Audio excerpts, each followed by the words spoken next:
ठीक।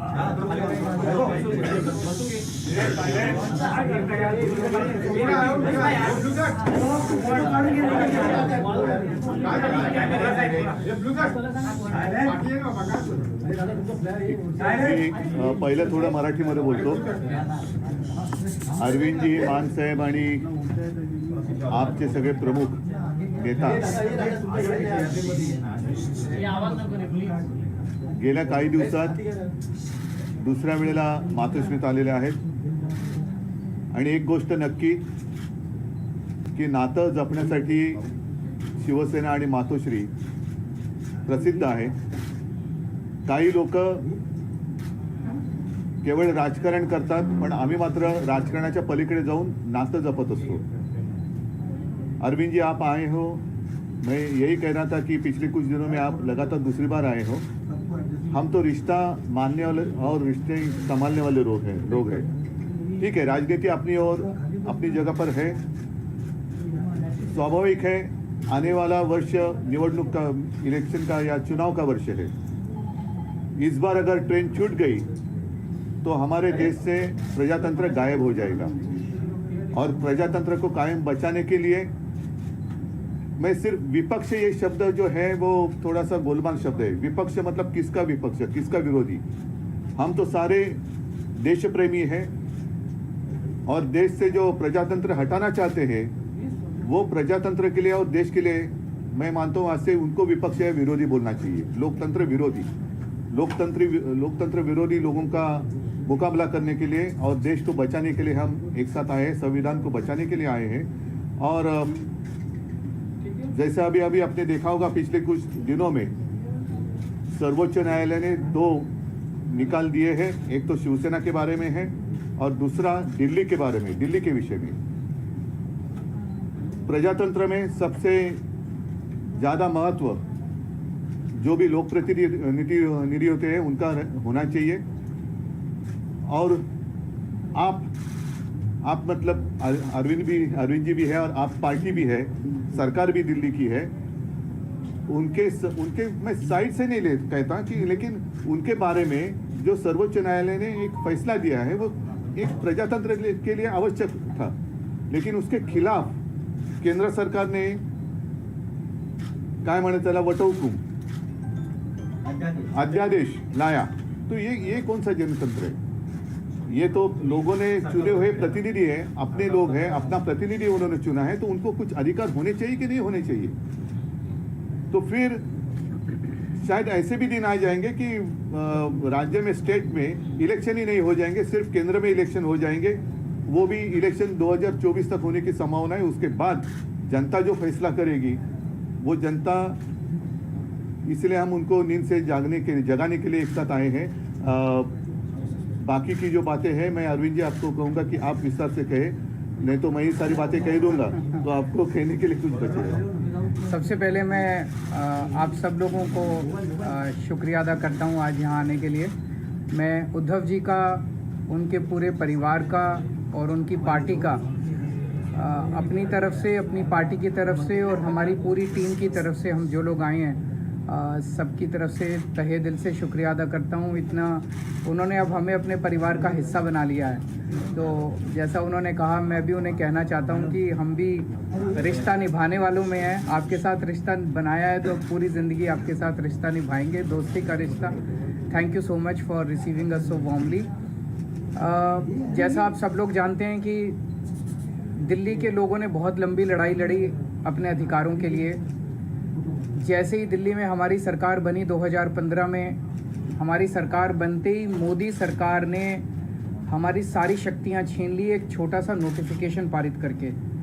फरवरी 2015 में सरकार बनी और मई के अंदर 3 महीने में नोटिफिकेशन जारी करके हमारी सारी शक्तियां छीन ली। 8 साल दिल्ली के लोगों ने लड़ाई लड़ी सुप्रीम कोर्ट के अंदर। 8 साल लड़ाई लड़ने के बाद सुप्रीम कोर्ट ने हमारे पक्ष में फैसला दिया। जिस दिन फैसला आया 8 साल की लड़ाई के बाद, उसके 8 दिन के अंदर केंद्र सरकार ने अध्यादेश जारी करके वो सारी शक्तियां वापस छीन ली।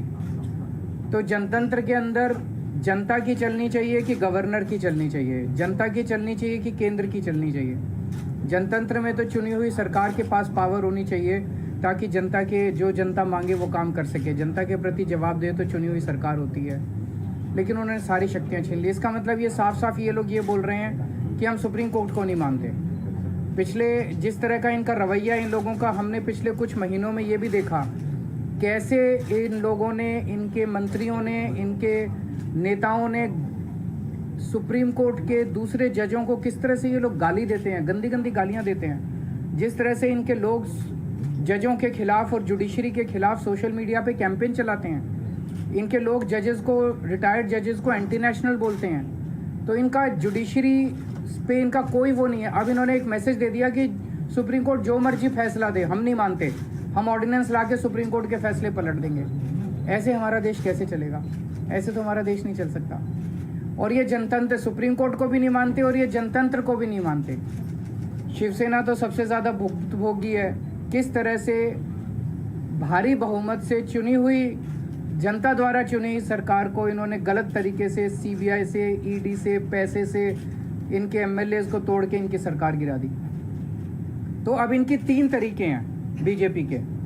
3 तरीकों से ये, अगर कोई बीजेपी की सरकार नहीं बनाएगा, किसी राज्य में नहीं बनेगी, तो या तो वो एमएलए खरीद के उसकी सरकार गिरा देंगे, या एमएलए सीबीआई और ईडी का डर दिखा के एमएलए तोड़ के उनकी सरकार गिरा देंगे, और या फिर ऑर्डिनेंस ला के उनकी सारी शक्तियां छीन लेंगे। दिल्ली में यही हुआ। इन्होंने ऑपरेशन लोटस किया, 2-3 बार ऑपरेशन लोटस किया, हमारे एमएलए खरीदने की, तोड़ने की कोशिश की, हमारा एक भी एमएलए नहीं बिका। जब इन्होंने देखा कि इनकी सरकार टूट नहीं रही, इनकी सरकार गिर नहीं रही, तो अब ये ऑर्डिनेंस ला के इन लोगों ने हमारी सारी शक्तियाँ छीन ली। तो इन लोगों को बहुत ज़्यादा अहंकार हो गया है, और जब किसी आदमी को बहुत अहंकार हो जाता है तो बहुत स्वार्थी हो जाता है वो आदमी। ऐसा व्यक्ति देश नहीं चला सकता जो इतने अहंकार और इतने स्वार्थ के अंदर जीता है। वो फिर देश के बारे में नहीं सोचता, वो केवल ये ऑर्डिनेंस क्या है, ये ऑर्डिनेंस ये है कि सुप्रीम कोर्ट की हिम्मत कैसे हो गई हमारे खिलाफ आदेश देने की, हम देखते हैं। तो ये अहंकार का नतीजा है। अहंकार के अंदर जब आदमी आ जाता है तो फिर कुछ नहीं बचता है। तो मैं बहुत बहुत शुक्रिया अदा करता हूँ शिवसेना का, उद्धव जी का, कि उन्होंने दिल्ली के लोगों का आज साथ दिया। ये लड़ाई दिल्ली की नहीं है, ये लड़ाई पूरे देश के अंदर संविधान की है, जनतंत्र की है, फेडरलिज्म की है। जिस तरह से सारी देश के अंदर सरकारों को परेशान किया जा रहा है, सीबीआई और ईडी का डर दिखा के सरकारें तोड़ी जा रही हैं गवर्नर्स के जरिए। आपको जान के ताज्जुब होगा, पंजाब के अंदर इस बार बजट सेशन नहीं बुलाने दिया गवर्नर ने। गवर्नर ने कहा बजट सेशन नहीं होगा। आप सोच सकते हैं, बजट सेशन की अनुमति नहीं दी गवर्नर ने। इनको सुप्रीम कोर्ट जाना पड़ा, सुप्रीम कोर्ट से आदेश लेके आए कि बजट सेशन होगा, तब बजट सेशन हुआ। तो ये तो जनतंत्र ही नहीं बचेगा। फिर चुनाव क्यों कराते हो? फिर तो एक प्रधानमंत्री और 31 गवर्नर बैठ के अपना देश चला लें।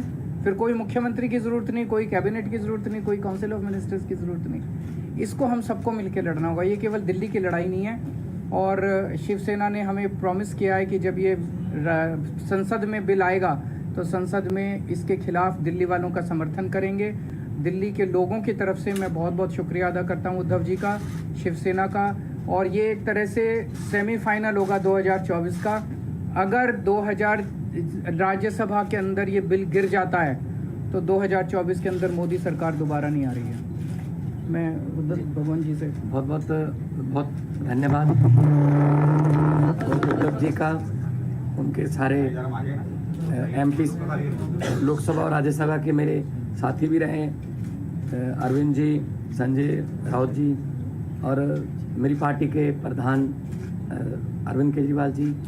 और उद्धव जी ने पहले भी हम मातोश्री में आए थे और यहाँ के हमें घर जैसा माहौल मिलता है, तो उसके लिए मैं बहुत धन्यवाद करता हूँ, इतना मान सम्मान करते हैं। जैसा कि उद्धव जी ने और अरविंद जी ने बोला, लोकतंत्र खतरे में है और भारी खतरे में है। कैसे इलेक्टेड की जगह सिलेक्टेड लोग जो हैं वो जनता को चलाते हैं, वो सरकारें चलाते हैं, जबकि लोकतंत्र का मतलब है इलेक्टेड। ये गवर्नर है सिलेक्टेड। तो एलजी कौन बनाता है? एलजी की कभी एलजी ने कोई जनता से कोई गवर्नर ने किसी जनता से कोई मैंडेट लिया? नहीं लिया। अपनी मर्जी का गवर्नर लगा दिया, तंग करो चुनी हुई सरकार को। अगर सरकार इनकी नहीं बनी, हमें भी बजट सेशन के लिए सुप्रीम कोर्ट आना पड़ा, हमारे तो गवर्नर साहब इस बात से भी मुकर गए थे बजट सेशन में कि मैं माई गवर्नमेंट नहीं कहूँगा। तो हमने कहा जी माई गवर्नमेंट क्यों नहीं कहोगे आप? आपकी गवर्नमेंट, आपके सम्मान किया आपने, तो भाषण जो लिखा है वो तो पढ़ना पड़ेगा आपको, वो तो संविधान में है। इसके लिए भी हमें सुप्रीम कोर्ट से ऑर्डर लेना पड़ा कि आपको माई गवर्नमेंट कहना पड़ेगा, वरना दिस गवर्नमेंट कहने वाले थे। दिस गवर्नमेंट मतलब जो राजभवन है पूरे देश में वो बीजेपी के हेड ऑफिस बन गए हैं, जो गवर्नर हैं वो स्टार कैंपेनर बन गए हैं बीजेपी के। ये लोकतंत्र नहीं है। गुलदस्ते में एक ही तरह के फूल नहीं हो सकते। भारत एक गुलदस्ता है, हर फूल का अपना अपना रंग है, हर फूल की अपनी खुशबू है। तो एक माला की तरह भारत है, हर माला का मन का जो है वो अलग अलग रंग का है। लेकिन ये चाहते हैं हमारा ही हो सब कुछ, हमारा ही हो सब कुछ, हम ही राज करें। जैसा कि अरविंद जी ने बताया, अगर जीत के नहीं आते, इलेक्शन से नहीं आते तो बाई इलेक्शन से आ जाते हैं, अगर बाई इलेक्शन से ना आए तो खरीद लेते हैं। तो देश के लिए लोकतंत्र जो है, जैसा कि अदूब जी ने कहा कि विपक्ष नहीं है हम तो देश को प्यार करने वाले लोग हैं। असल में असली जो विरोधी हैं देश के वो हैं जो देश को चला रहे हैं, जो लोकतंत्र की हत्या कर रहे हैं, जो हर रोज धज्जियां उड़ा रहे हैं लोकतंत्र की। तो दिल्ली की, उसके बाद आपको सुन के ताज्जुब होगा, 2015 में शक्तियां छीन ली, तब 67 सीट आई थी 70 में से। शक्तियां ना होने के बावजूद भी अरविंद जी ने काम किए अपने दृढ़ इरादों से, क्योंकि उड़ान जो है वो हौसलों से होती है, वो पंखों से नहीं होती। तो शक्तियां छीनने के बाद भी काम किए। 2020 में दोबारा शक्ति दी लोगों ने, 63 सीट्स। अब इनको यही दिक्कत है कि हम लोग अब एमसीडी भी हार गए। अब इनको ये लगता है कि हम धीरे धीरे देश में हारना शुरू कर चुके हैं। तो अभी देश को बचाना है, अगर सभी को इकट्ठे होना पड़ेगा। हाँ, कुछ विचारक मतभेद होंगे कई पार्टियों के देश में, लेकिन देश बचाने के लिए हमें इकट्ठा होना पड़ेगा। अगर देश ही ना बचा तो फिर पार्टियां क्या करेंगी? पार्टियों का प्रधान बन के, मुख्यमंत्री बन के क्या करोगे जब देश ही ना रहा? 24 में अगर ये आ गए, ये संविधान बदल देंगे।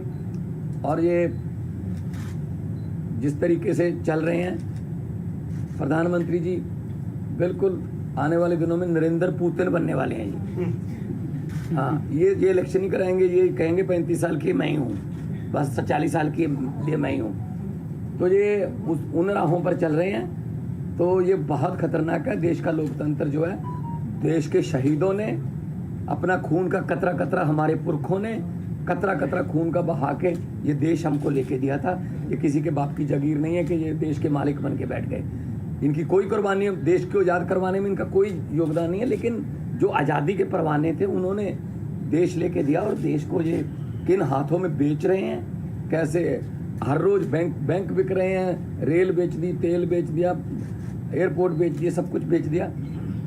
कैसे जो जुडिशरी को तंग किया जा रहा है। तो हम उद्धव जी के पास इसलिए आए हैं कि क्योंकि ये भी पीड़ित हैं, उस जो कुल्हाड़ी लेके बैठे हैं ये दिल्ली में, वो सब पे चलती है। तो इसके लिए हमें सबको इकट्ठा होके देश को बचाने वाली पीढ़ियां हमसे सवाल पूछेंगी, जब लोकतंत्र खत्म हो रहा था तो आप क्या कर रहे थे? कम से कम हम जवाब देने के लायक रहेंगे कि हम कोशिश कर रहे थे, हम इनके बाद इनके विरुद्ध इकट्ठे हो रहे थे। हम लोगों को 140 करोड़ लोगों को ये बात मीडिया के जरिए अपने अपने भाषा में समझा रहे थे। तो लोकतंत्र को बचाने के लिए आज हम आए हैं।